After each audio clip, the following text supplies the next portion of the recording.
And welcome back to the show, everybody.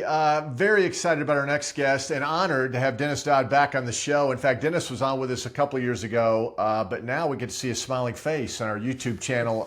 And Dennis Dodd has been around forever. In fact, if you ask Nick Saban, he'll tell you way too long. Just kidding. 45 years or so, 27 years at CBS Sports. And the other day, Dennis, I couldn't believe it. Like so many, I opened up your story and you were announcing your retirement. Oh my goodness. What the heck is going on there, Dennis? Well, it was, Doug, it was time. You just mentioned it. After 27 years at CBS, at any place in journalism, to go out on your own terms after that long, I think is maybe the highlight of my career. Forget about the work. I lasted that long. As Woody Allen once said in Annie Hall, 85% of life is showing up. So I think I nailed that. Yeah, well said. I love your piece there, March 13th, 2025. For those watching, go and read it if you haven't read it already. And as Dennis, you said, you'd attended 250 college football games, and I thought that would actually be a bigger number. 6,000 bylines published. Pretty impressive when you add it all up, right? It's a whole lot of something. Yeah, that's right. I tried to be conservative. That's 6,000 bylines at CBS Digital. Now, I've been going since 1980. I know. At various positions and college football games. I mean, I think in 27 years, 250 translates to like 8 or 9 a year. That's being very conservative because we had BCS, we had Bulls, now we have the playoff for the last 11 years. So I think I'm right in there. But look, in the end, it just, it was just that time. I told someone else, I got interviewed by Awful Announcing. I tell people, I said, my goal in life was never to be interviewed in Awful Announcing. But if you're in Awful Announcing, something good is not happening. But the guy was great. Q&A, and I said, I didn't want to be Willie Mays batting 175 for the 73 Mets. Not to compare myself to Willie Mays, but and as being a good journalist, this guy, Michael Grant, checked, and Willie Mays hit 211 in 1973 for the New York Mets. So I didn't want to be hitting 211. Well, I just remember when he misjudged a few fly balls in that World Series. So that's what I remember about that. The end of the great Willie Mays, who, by the way, is from my hometown of Birmingham, here in Alabama. Tell me this, because it is interesting. As I was a young sports announcer, and I always read Dennis Dodd. And then many years later, I actually had a chance to meet you doing some college football for CBS Sports Digital, which I thought was really cool at the time. And I don't know if you knew that, but I was like, wow, this is really, really cool. But I look back at your career and listen, these coaches that you rubbed elbows with, sat down with, did one-on-one interviews with. I mean, I was just looking at the list here, Dennis. I mean, Lou Holtz, Jimmy Johnson. I love Mac Brown. That's why I had to mention Mac. Yeah. Bobby Bowden, Steve Spurrier, Tom Osborne. Coach Saban, we'll get into that. Dabo, Bob Stoops, Barry Switzer, Bo Schembechler. I mean, my goodness, Dennis, you sat down with all of these guys. I mean, does it give you goosebumps when you look back at all these interviews and these one-on-one situations you were in? It was pretty cool. That's about all you can say about it. That, it's the thing that gets me is that they said yes. You talk about marriages. Well, these are interviews. These guys said yes. And one of the great ones for me was last April when I sat down with John Calipari when he got the job at Arkansas. And I had some connections there because I'm not a basketball guy per se, but this person arranged the interview. And I went and saw the great John Calipari in his new environs in Arkansas. And I spent an hour and 10 minutes, or he gave me an hour and 10 minutes, which was very gracious. And he was entertaining through the whole thing.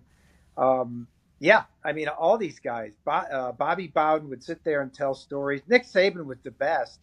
Maybe when you turned off the tape recorder and you would just talk ball or just talk stuff and he could trust you with stories. I mean, I can't tell them because they're not, it was stuff he said off the record, but it was just the fact that he would trust me to tell those things. And it helped you understand the program. It helped you understand him. And I am not surprised at all he was nominated for an Emmy. I thought he was great in his first year on game day. I saw him last summer at the SEC Media Days. when he just started. And I said, this guy's working harder than we are. I mean, he was there from sun up to dinner time when I was getting ready to wrap up. And the best thing about Nick Saban is if you can get to him just to talk ball, and you see it on TV, he loves to talk ball. Everything else, we can talk about his personality. We can talk how gruff he is. The guy knows ball and he loves to talk, and you can see why he's so successful at it. Dennis, it was interesting a few years back when LSU had that great team under Ed Orgeron, Joe Burrow and company, and we were in Tuscaloosa, and that was a big game at the time. Tua was the quarterback at Alabama, and I remember being in the Malmore Athletic Building there, and we're walking down the hallway, and Coach Saban, I mean, he's the guy, right? And he doesn't stop. He walks around with blinders on, except when he walked by you, and he stops, and he says, "Dennis, what do you need?" And I was like, "Oh my goodness." I mean, Dennis, there's not many guys that Coach Saban would stop and ask if you need anything. To me, that blew me away. Again, just being around a long time, I guess, is part of it. But I think part of that goes back to like 98 or 99. Not many people remember this. I'm sure Alabama fans remember, but they were put on probation, if you remember, for this textbook thing, which was really trumped up. We can talk about enforcement today, but Doug, you remember this, and they actually vacated wins from Nick Saban's record. They're still gone from his record as far as the NCAA is concerned, not us. Right. And I wrote some column critical of Alabama football. They're second all time in major violations. And the SID called me and he said, "Coach wants to talk to you. Hold on." And this is this quarter century ago. And I think he appreciated that I listened to him. Because I want you to understand, what this case is about. And look, in hindsight, it was not. They resold textbooks? Hell, I did that right. in college. Right. And I think it's stuff like that where he appreciates where you just listen. I didn't argue with him. I listened to what he had to say. We had our conversation, and that was it. And it helped shape his narrative, and it helped shape mine in the future. And I think, I'm not saying those two things are related, instance in the hallway, but I think when you're around long enough and people understand where you're coming from and you're fair, I think that has a lot to do with it. Then that means a lot to those people. Well, the one thing I've learned from you and others who I have a great deal of respect for in the sports writing field is you're good listeners. Not everybody's a good listener. Yeah. And you have to realize, obviously, where the coach is coming from, but you just need to kind of absorb what they're saying as you just described. And that's not everybody does that, Dennis, because a lot of people come in already with a story written, right? Yeah. I tell young journalists, and I just tell people, I look, sometimes talk to these people when you don't need anything. And look, with Nick Saban, that's he can't just call up Nick Saban and ask about the family. But some of these guys, when you're done, and women as well, when you're done, turn off the tape recorder and ask about the family. Or, hey, can you believe this is happening? And sometimes I do that before the interview. Sometimes I do it after.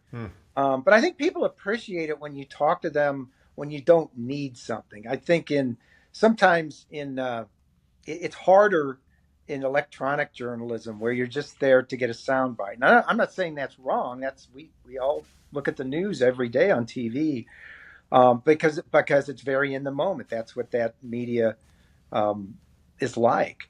But I think when we can take time, and I come from a newspaper background, where you did those things, and the turnaround now is immediate and digital. But back then it was a day. It's for next day's paper. So you had time to sit and think about things, and maybe that's some of that.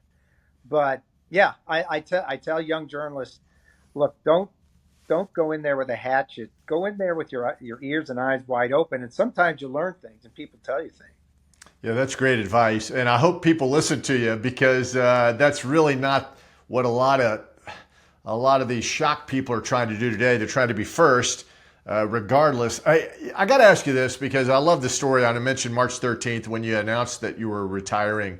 The Mike Leach story, the late, great Mike Leach down at Captain Tony's Saloon in Key West. You went down for a story. It turned out to be a pretty wild evening. It was. I had a relationship with Mike, and when he went to uh, Washington State, it was about the time he had gotten a place in Key West, and I said, "Hey, can I come down and maybe spend the day, see what you look like in those environs?" Because think about that, Mike Leach, the pirate in Key West, Right. and so he said yes, and I met him and his lovely wife Sharon for lunch. I think it rained, and they were late, and I was getting PO'd at the time, and so we had a nice lunch and everything, and Mike goes, "Well, do you want to, want me to show you Key West?" And I said, "Well, absolutely." So we ventured out. It was about, I guess, my 2:30 or 3 in the afternoon, and we just started walking. If you've ever been to Key West, you can walk Key West. And he would show me these saloons. We would go into bars. We went and saw Hemingway's, um, house where he's got Right. the cats, the legendary cats. And he, being a historian, he knew all about this stuff. And every establishment we would go in, they would yell his name, Coach Mike Pirate. And he had just moved there. It wasn't like he'd been there for 15 years. Um, and we went to the famous, Captain Tony's Saloon, which is a famous place down there. Famous people, including himself, have their own stools. Their names are on the stools when you walk in. And he was really proud of that. He was, there's Urban Meyer's stool. Showed me that. Yeah, that is pretty cool. But at the end of this night, I just remember and it was like 8 hours. We went for 8 hours walking around, talking, Wow. maybe having some adult beverages. Sure. And at the end of the night, I got to my hotel room and stuck the key in the door, and I just whispered to myself, "What the heck just happened?" Because I wish I wish I could remember it all. It's just because it's been a while. I think it was 2017. It wasn't because I was inebriated. It was so entertaining. And I'm gonna look. I want to look back at that recording. I may still have it on my phone. I doubt it. It's been that long. But that was one of the highlights of being there. And we did have a relationship. He was a great guy. And a really good football coach. Yeah. Unfortunately, what happened, that was just a tragic story. Hey, I got to ask you about Tim Tebow, because obviously what he brought to the table, not only the University of Florida, but the Southeastern Conference, was really a pivotal moment, I think, in SEC football history. What'd you think when you first met Tim Tebow? Did you think he was authentic? When you finally got done covering Tim Tebow, what'd you think? And what do you think of him now? Well, that was the question, wasn't it? Through his whole career, is he authentic? I Right. mean, it's almost like a Captain America. You couldn't believe it. I didn't meet Tim Tebow, but I first saw him when I was in USC's locker room, and I don't even know who they played that day, but they were at home, and he was on a visit. But I already knew back then who Tim Tebow was. He was a high school senior, highly recruited, and I go, whoa! And that was back in the day, Doug, and you will appreciate this, when there were open locker rooms in certain schools, and Yeah. USC was one of them. It was amazing. I still can see it now. There were parents, there were recruits, there were players, there were boosters, and look, it was all positive. I wish we still had that today, and we do in the postseason. God bless the college football playoff. Those locker rooms are open. In the NCAA tournament, those locker rooms are open, so it's great. But I didn't get to know him until kind of you remember the jump pass game against Yes.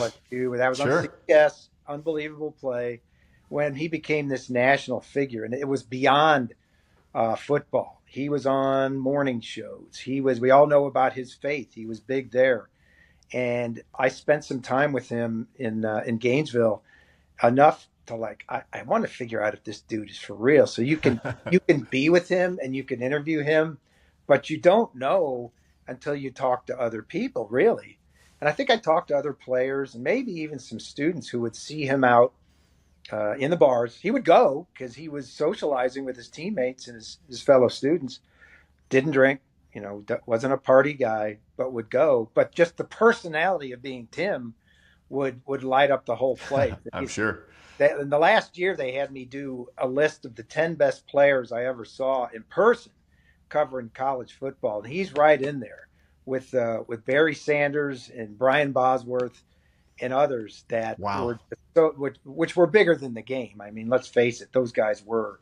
And he was like that. I don't think we may never see another one like him because his skills didn't translate ultimately to the NFL, but they were unbelievable in college.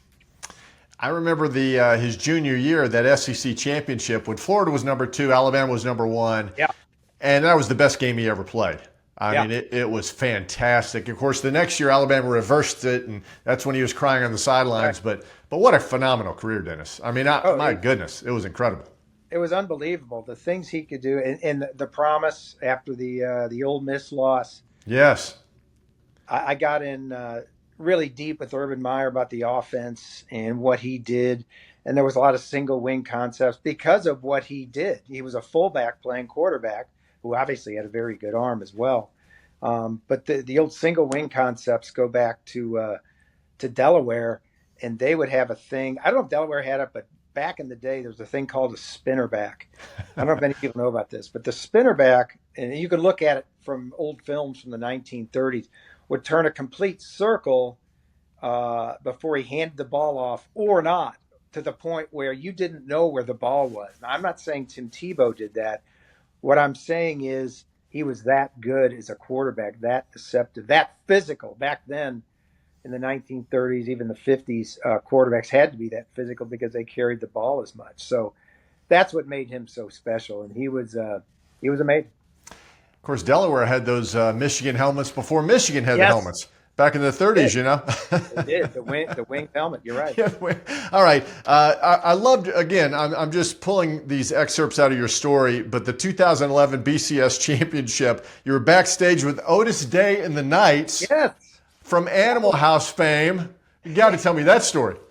that was the Oregon Auburn uh, BCS title Right, game in Phoenix in Tempe. Or no, that was at Glendale Stadium. It was out in Glendale. right. And I think the night before they'd given some media some passes, and it was a concert. There were other people there, but I got backstage, or else no one else stopped me until I went backstage and no one stopped me, and all of a sudden Otis Day and the Knights are on stage, and I'm going, oh my God! And even then, that was 2000, Right. January 2011. He was pretty old when you figure Animal House came out in what 1980 or something like that. Yes.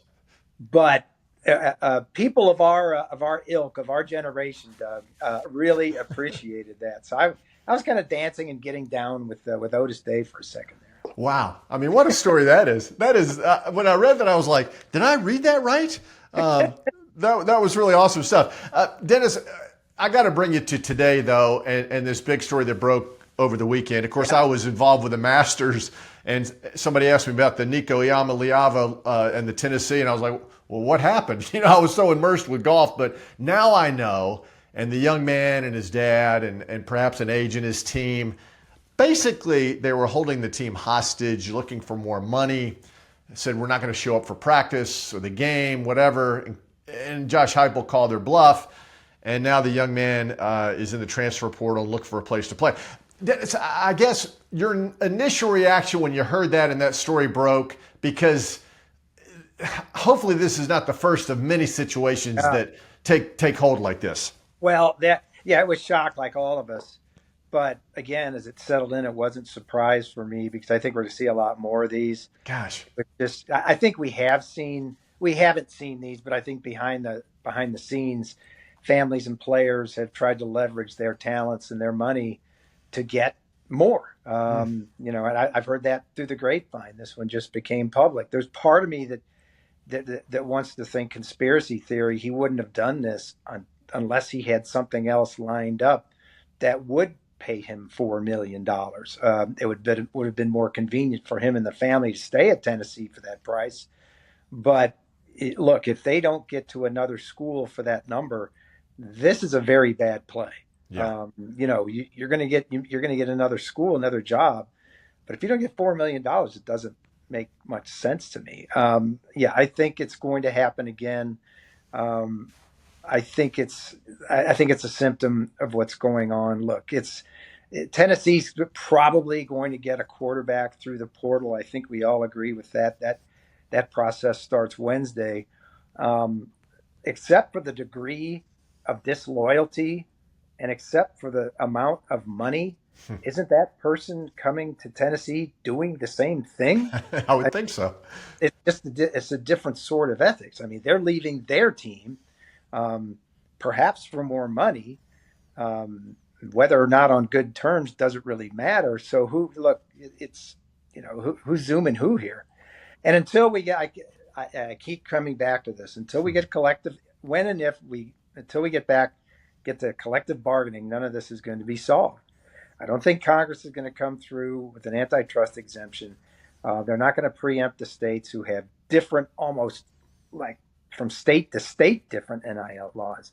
And I think it would be really, really easy to implement collective bargaining, except the NCAA and the commissioners and the athletic directors are dead set against it because it signals some sort of, employment model, which I've been told over and over there's a way to do this without having them be employees. And look, even if they are, Doug, I think over the last 3.5 years since NIL started, we have lived what it's going to look like. It's pay for play. Let's first admit that. On Saturdays during football, no one cares. They just want to see their team win. Same in basketball. We saw that, in this last tournament. And I didn't care when I was in the press box. I don't care if Shedeur Sanders has a Maybach or a gold watch. I just want to see him play. And so we're already living that. Whether they're employees or not, I think there's going to be that thin thread that there is barely now that connects them to the alumni experience where you say, that guy walked across the same campus I did. And I think that's, at the end of the day, connects us to all these kids. Well, it's amazing when you say that and you root for these young men and women. And there's obviously women's basketball is very popular, but maybe they're on campus for 2 semesters and they take part in one season. They take a couple of online classes and off we go. The cycle keeps going over and over again. To me, it's just, I don't want to say shocking because, nothing shocks me anymore in this world of collegiate sports, but it's just, it's amazing to me where we're going, Dennis. And listen, you can't stop the ball now. I mean, it's going downhill, the snowball. If you don't have collective bargaining, I don't have any problem with that because the NCAA for years wanted the student athlete experience to be as close to a student as possible. So the normal student can transfer whenever they want for whatever reason. And that's kind of where we are now. So to complain about it is a little bit, actually, it's a lot of hypocrisy. And again, because the average student can, if you want them to be students, the average student can do that. Now we can argue about academics and how GPAs go down because of that. But the NCAA, because of the legal hole they're in, really can't do anything about it. But I think if we have collective bargaining, then I think the number you start with is, hey, give me 2 years. Give me, and you sign something else that says, if physically able, you will participate in the postseason. You can transfer at this time. And that's all collectively bargained. But there's this, it's almost this unholy desire to get something from Congress. I don't have to even begin to tell anybody, you think you're going to get something past Congress in this when we can't even decide our day to day? I wake up with anxiety day to day on what. Right. So I think that's done. So what's going to happen is, Doug, I think in the end is when we get the House settlement implemented, and it will be to some extent, that there will be challenges to it, significant challenges to it. And either way, Congress or House settlement, it ends up in the Supreme Court sooner or later. Good gracious. And I think we all know how the Supreme Court feels about the NCAA via Alston. So I think that's your end game.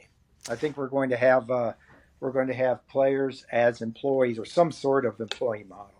Well, it is interesting. Greg Sankey, the SEC commissioner, I heard an interview at the Final Four. In fact, it might have been the Monday night of the championship game.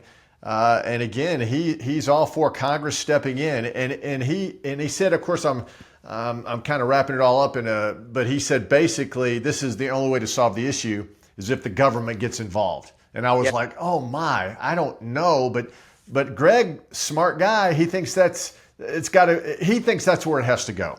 Yeah. Do you really want the federal government running college sports. Now, No.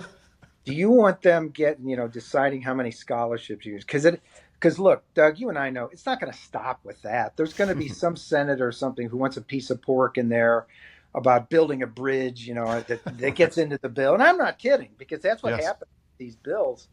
And the other part of me says, well, why would any legislator from Texas want things to change right now? What? Texas is a playoff team. Texas could win a national championship. Why would anyone at Michigan or Ohio want to change the way things are right now? The status quo looks pretty darn good to them right now, doesn't it?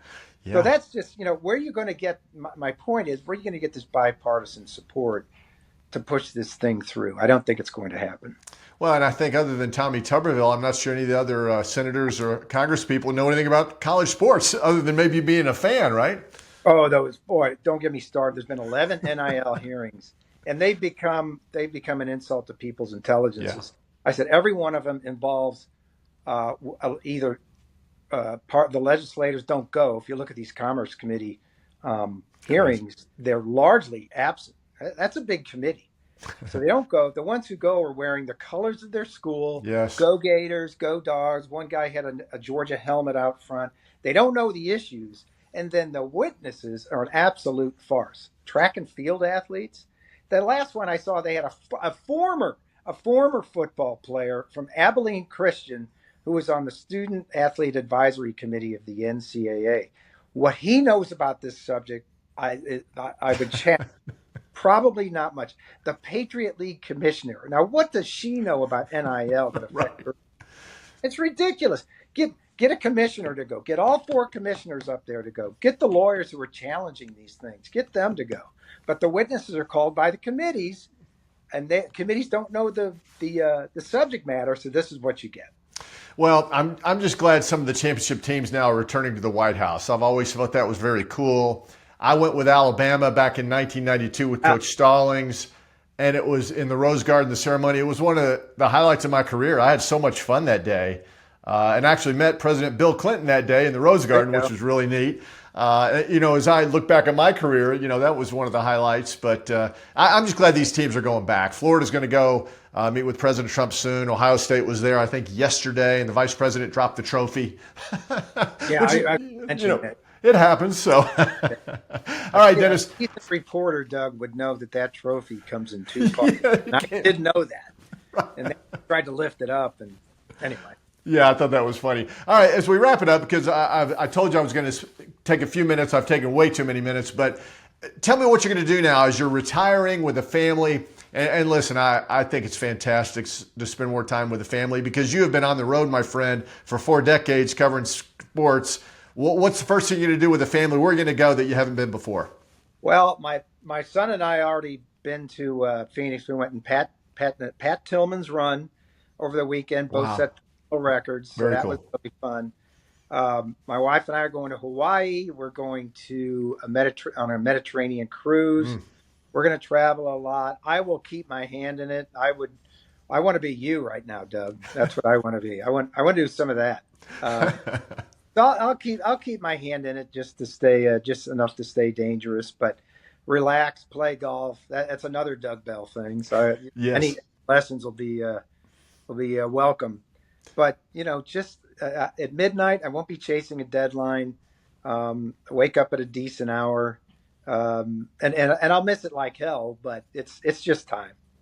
Well, you're one of the best, Dennis. You really are. And I know when you announced your retirement, I think I sent you a message, maybe a text message or something over X, and I really did mean it. It was an honor to, and just for a short time, they had me like, hey, get the golf guy over there to cover sports because he happens to be in the same city. And it was fantastic as I was watching you. In fact, we were there the day Texas and Oklahoma announced they were going to the SEC. Remember that day? Yeah. And you were hitting it hard. You were interviewing everybody and talking to people, and you said, Doug, do this interview because I have some work to do. And I said, no problem. That was pretty cool. That was in Hoover. That was in Hoover. Yeah. That was in that old hotel, and the news broke in mid-afternoon, July 21st, 2022. Is that when it was? I think so. Yeah, good memory. Anyway, the media scattered like cockroaches on a kitchen floor. Unbelievable. As soon as it hit, because we were all going to our phones and trying to literally chasing down Greg Sankey, trying to find out if it was true. Obviously, it was. Yeah. And good for Brent Zwennerman. He's the reporter from the San Antonio Express News who recently retired himself. And what a walk-off for him. He was the guy who got the story. Wow. Busted it out, and now here we are. The question is realignment dead? I don't think it is, but it's going to be a few more years. Yeah, that was the beginning of the dominoes. That was the first domino, and we've watched them all kind of plow away over the years. So, Dennis, we appreciate it, my friend. This will not be the last time I talk to you, and hopefully I'll see you one of these days, maybe at a little tournament over in Augusta, Georgia. I'll see you over there. Who knows? That would be fantastic. That's a bucket list thing for me, and I hope I get to do it. Thanks, Dennis. Appreciate it very much, my friend. All right. Anytime. Thank you.